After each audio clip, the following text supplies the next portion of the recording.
Olá, meus irmãos, a paz do Mestre esteja com todos vocês, que Deus abençoe quem me ouve, que o Senhor Deus Todo-Poderoso possa se fazer presente através de mais uma breve palavra. Como que tá o coração, meu irmão? Como que tá o coração, minha irmã? Olha, bora pra cima, hein? Não para não. E peço a vocês que me ajudem também a ir pra cima aí com a minha missão de compartilhar o pão, compartilhar o amor do Pai. Eu peço a vocês que desde já curtam, compartilhem, comentem. Dessa forma, a plataforma entende que o vídeo é relevante. Deixa seu comentário, irmão. Deixa seu comentário, minha irmã. Vambora lá? Vambora para mais uma breve palavra? O texto de hoje encontra-se no livro de Atos dos Apóstolos. Quero ler com vocês o capítulo 18, a partir do verso 9. Diz assim: Certa noite, o Senhor falou a Paulo numa visão. Não tenha medo, continue a falar e não se cale, pois estou com você e ninguém o atacará, nem lhe fará mal, porque muita gente nessa cidade me pertence. Então Paulo permaneceu ali 1 ano e meio, ensinando a palavra de Deus. Glória a Deus, irmãos. Essa é a saga de Paulo. E o livro de Atos eu costumo falar que é o livro da ponte, que conecta a salvação desse que está falando com Paulo, Jesus Cristo, a nós. Uma mensagem sincera de redenção, que ela resgata, ela salva, cura, liberta, conduz e determina. Uma mensagem poderosa para transformar completamente a nossa vida. A palavra de Deus, sim, ela é poderosa para isso. E Paulo está vivendo um momento único. Esse momento aqui é onde ele escreve talvez a primeira carta de Coríntios, aquela primeira carta de Coríntios que ele tem muita oposição. A igreja de Coríntios talvez foi a que deu mais trabalho para Paulo. E ele está lá, e ele recebe uma visão do Senhor justamente nesse momento. Ele está na cidade de Coríntios e recebe uma visão do Senhor. E é justamente sobre esse versículo, hoje eu quero falar um pouco sobre os escolhidos de Deus. Sobre esses 3 versículos que nós lemos, que nós vamos fazer as aplicações pertinentes, sobre oposições e os que elas geram dentro do nosso coração. Vamos lá? Diz assim: Certa noite, o Senhor falou a Paulo numa visão. Irmãos, um escolhido de Deus, o Senhor não deixa abandonado. O Senhor sabe o que um escolhido passa. O Senhor sabe o que um profeta, o que um valente, ele tem que enfrentar para cumprir com o seu propósito. Ele mesmo sentiu na pele tudo aquilo que nós vivenciamos aqui, dia após dia. Se tem um que pode dizer para nós, de fato, o que nós sentimos e sabe como lidar com cada coisa, esse é o Senhor. Mas é impressionante, por quê, irmão? Porque o Senhor, ele fala aos seus mensageiros, o Senhor fala com quem quiser viver em propósito. Deus fala com os seus escolhidos, irmãos, e ele fala o tempo todo. Olha, em Jó capítulo 33, versículo 14, hoje eu quero ler esse versículo com vocês. Diz assim, pois a verdade é que Deus fala, ora de um modo, ora de outro, mesmo que o homem não perceba. E aqui fica a grande questão, irmãos, por que nós não o percebemos? Muitas vezes, irmãos, a voz do Senhor vai ser um impulso em nossos sentimentos, em nosso coração. Quanto mais nós damos atenção àquilo que Ele tenta comunicar no nosso interior por meio do Espírito Santo, mas aquela voz vai ficar audível. Eu quero repetir, quanto mais nós damos atenção, quanto mais nós cremos, mais aquela voz vai ficar audível. E de certa forma que nós possamos até escutar ela exteriormente. E aqui ele apareceu a Paulo numa visão. Ele fala de várias formas, é o que o livro de Jó vai trazer para nós. Ora de uma forma, ora de outra. E não importa, irmão, importa que nós venhamos a crer. Não importa mesmo como ele fala. Nós não devemos limitar o Senhor na forma dele falar. Devemos estar suscetíveis, devemos estar abertos justamente a Ele vir e falar conosco para que de fato nós possamos captar. Fala comigo, Senhor. Fala comigo, Senhor. E foi isso que o menino Samuel, ainda menino, viveu. A palavra fala que Ana ofereceu ele e ele era a resposta que Deus daria a uma Israel que estava corrompida pelo altar, pelos filhos de Eli, Ofni e Finéias, e ele foi morar com Eli. Ele ouviu, irmãos, 2 vezes a voz, Samuel, Samuel, na madrugada, e chegou perto achando que era a voz de Eli. Percebe que a voz de Deus, ela se confunde com a voz humana? E Samuel, as 2 vezes, primeira vez, ele falou, não fui eu que te chamei, vai e deita de novo. Na terceira vez que Samuel teve lá, fala assim, você me chamou, Senhor? Ele fala, não. Aí ele entendeu, ele fala assim, foi o Senhor. Quando você deitar lá, fala assim, fala que o teu servo ouve. E assim aconteceu. Em 1 Samuel capítulo 3, versículo 10, nós vemos o que o Senhor aconteceu. Depois que ele entendeu, ele fala, o Senhor voltou a chamá-lo, como nas outras vezes. Samuel, Samuel. Samuel disse, fala, pois o teu servo escuta. O Senhor disse a Samuel, o Senhor continuou a falar aqui, vou realizar em Israel algo que fará tinir os ouvidos de todos que ficarem sentados. Vale a pena ressaltar, irmão, que nesse momento o Senhor está falando com uma criança que tem por volta dos seus 6, 7 anos de idade.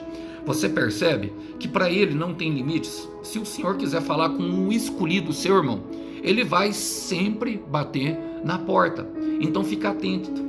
Quem sabe está faltando você, fala, Senhor, que eu te escuto. Irmãos, é impressionante. O Senhor gosta de falar com os seus. Olha, e a palavra diz que ele falou, não tenha medo, continue a falar e não se cale. Paulo vivia um momento, irmão, de grande oposição em Coríntios. Nós vemos na carta de Coríntios que tinha um presbítero lá que se deitava com a sua madrasta, e a igreja de Coríntios aplaudia isso devido à cultura, irmão. Os de fora chamavam de Corinthianosomai, ou seja, o modo Coríntios de viver, porque era uma cidade portuária. As mulheres de lá, de vida fácil, ganhavam a vida com prostituição. Então era comum esse tipo de situação, era comum vivenciar isso, e eles estavam querendo introduzir aquilo que era mundano para dentro da igreja. Então, se o Senhor está dizendo não tenha medo, continue a falar e não se cale, é por quê? É porque Paulo também sentiu medo. O escolhido também sente medo, meu irmão, e muitas vezes ele vai desconfiar de tudo e de todos. Eu quero repetir, um escolhido, ele também sente medo, e muitas vezes ele vai desconfiar de tudo e de todos. Vai parecer, irmão, que o Senhor não está conosco, mas ele vem com a voz em nosso coração, continua, porque o resultado te fará sorrir.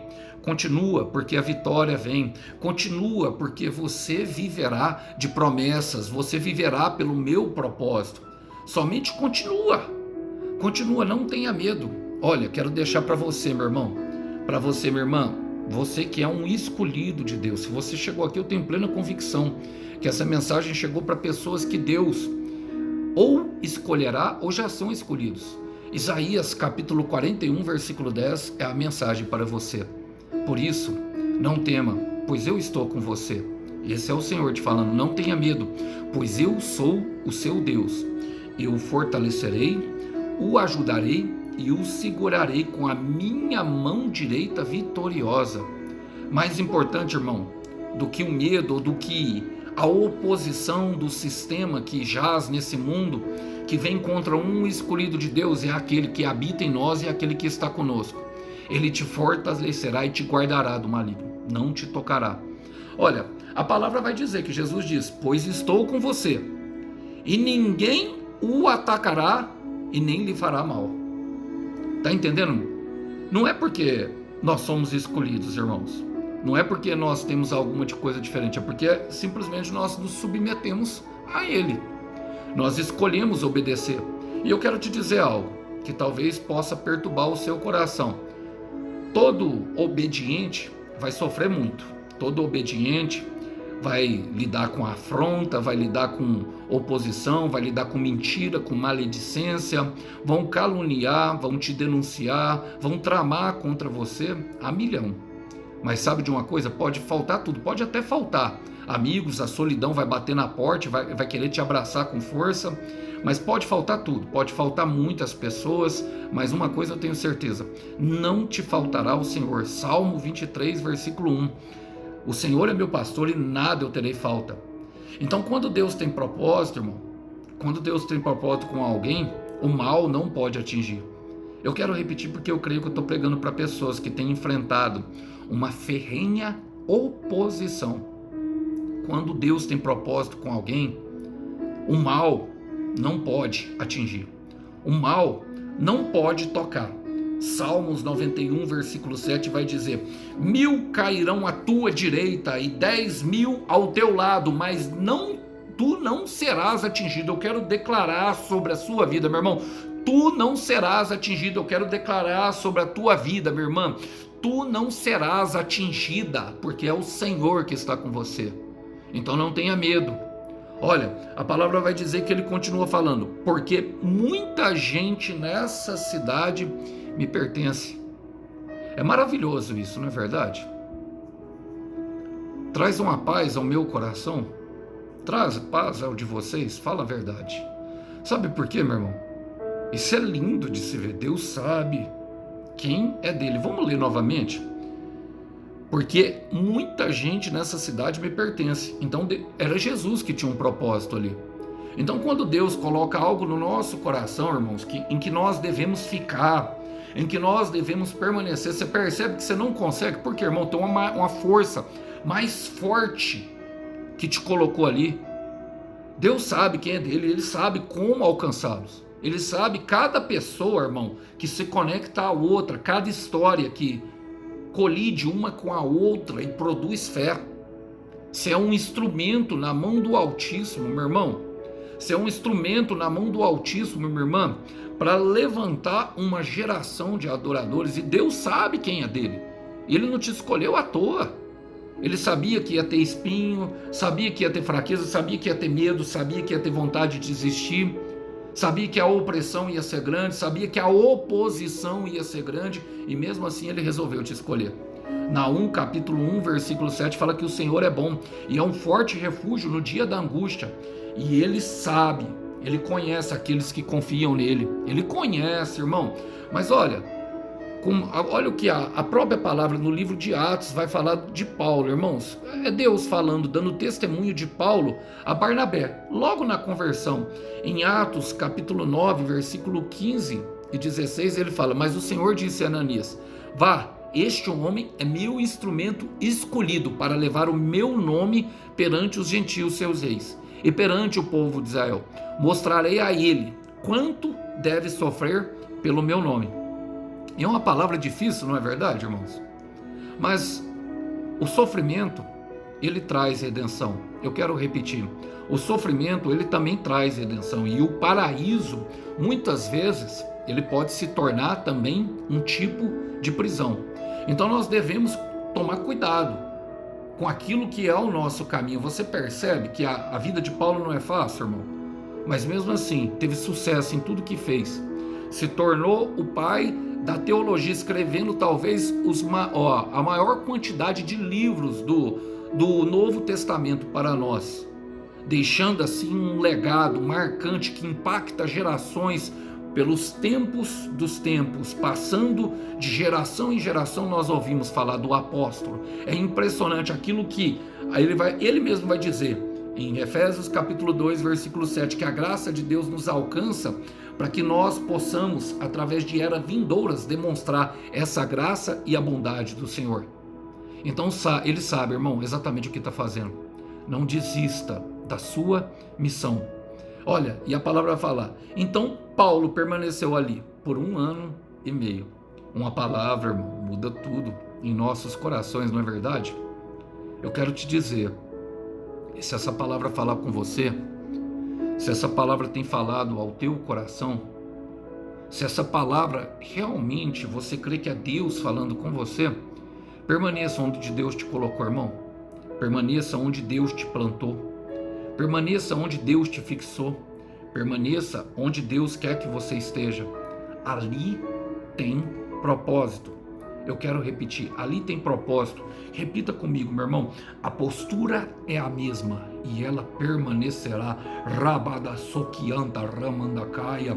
Eu sei que tem vindo setas do inferno de tudo quanto é lado. Eu sei que o inimigo tem atacado. Vão dizer: você não é pastor nada, você não foi escolhido nada, você não nasceu para isso. Mas o Senhor te diz: eu tenho propósito. Permaneça onde o Senhor lhe disse. A postura será a mesma e ela permanecerá. Ela permanecerá, irmão. Permanecerá. Se a circunstância não tem mudado, fique mais forte você. Trate de ficar mais forte. Trate de suportar. Trate de não se abalar. Deixe o Senhor te sustentar. Isaías capítulo 61, versículo 3, a palavra vai dizer: e dar a todos os que choram em Sião uma bela coroa de cinzas, e óleo de alegria em vez de pranto, e um manto de louvor em vez de espírito deprimido. E a palavra fala: eles serão chamados carvalhos de justiça, plantio do Senhor, para a manifestação da sua glória. Tem propósito, o Senhor quer manifestar a sua glória, e Ele escolhe aqueles que são ousados, aqueles que não se deixam abater pela situação. Levante-se, levante-se no Espírito. O Senhor te coloca de pé mais uma vez, porque Ele te plantou. Pode até envergar, mas não ficará prostrado, prostrada. Olha, a palavra termina falando, irmão, dizendo, ensinando a palavra de Deus. Foi para isso, irmão. Ele estava ali para isso. E nós vemos na segunda carta, que é uma carta totalmente pastoral de Coríntios, que Paulo, por meio da sua perseverança, conseguiu ali que a igreja de Coríntios se arrependesse, ali produzindo bons frutos para o Senhor. Então é nesse momento, é quando a palavra vem, é quando o coração abre espaço para a mensagem, que eu tenho uma leve impressão de que a missão será concluída. Eu quero repetir isso. A missão que o Senhor lhe deu, meu irmão, será concluída. Meu irmão, eu vou repetir mais uma vez para você também que está me ouvindo aí. A missão que Deus lhe deu será concluída. E talvez você fale assim: ah, Alisson, mas ainda eu preciso de uma confirmação. Tá bom, então vai lá, uma confirmação da boca do profeta. A missão será concluída. Assim te diz o Senhor. Essa missão não vai falhar, porque é eu que estou nela. Eu que coloquei no teu coração o querer e o realizar. Então ela será concluída. Respeite aquilo que o Senhor tem dito por meio do Espírito Santo e siga em frente, porque o Senhor é contigo, valente guerreiro. O Senhor é contigo, valente guerreiro. E eu quero terminar com Filipenses capítulo 1, versículo 6, dizendo que eu estou convencido que aquele que começou a boa obra na vida de vocês há de completá-la até a vinda de Cristo Jesus. E quero lembrar também que Ele também tem um prêmio para o teu sofrimento. Suporta o processo e viva e veja a realidade mudar ao teu redor. Que Deus abençoe todos os irmãos, que essa palavra possa ficar para a sua breve meditação, para a nossa breve meditação. A paz do Mestre esteja com todos. Até uma próxima. Tchau, tchau.